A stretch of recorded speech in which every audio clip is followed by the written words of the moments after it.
Monsafet Rassi, bonsoir. Qui sont ces deux hommes forts de Donald Trump, Stephen Bannon et Reince Priebus, qui occupent des postes importants désormais à Washington?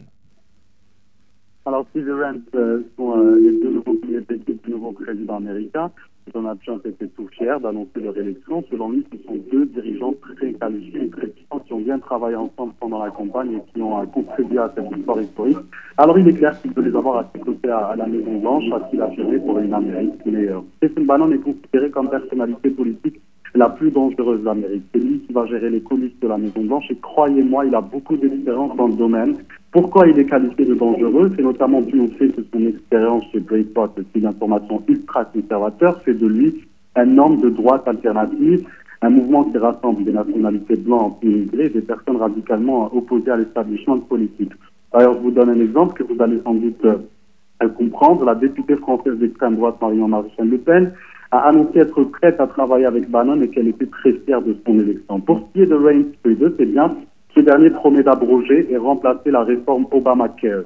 C'est une démarche assurance santé qui a permis à plus de 22 millions d'Américains d'avoir une couverture médicale. Ce qui est inquiétant, c'est que ça va changer. Reince a promis également de travailler à créer une économie qui marche pour tous, à sécuriser les frontières américaines et à détruire le terrorisme radical islamique.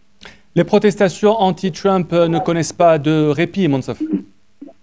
Oui, les protestations se poursuivent partout en Amérique depuis l'élection de Donald Trump. De nombreux incidents visant des femmes voilées, des hispaniques ont été signalés.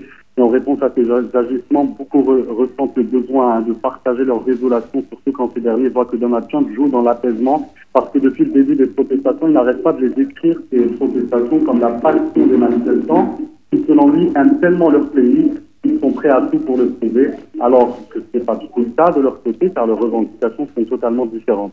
Il y a des immigrés, des musulmans et d'autres catégories de la population qui se sont concernés par la xénophobie exprimée par le nouveau président, qui ne veulent pas rentrer chez eux. Par exemple, des mouvements ont été constatés à Ferguson, ville du Missouri, devenu un symbole du combat contre les violences policières. Il y a des responsables politiques, des militants, des associations et même des artistes ou simples citoyens qui ont élevé leur voix au cri de Not My President, ou bien pas mon président. Merci Monsafet Rassi, vous étiez avec nous en direct des États-Unis.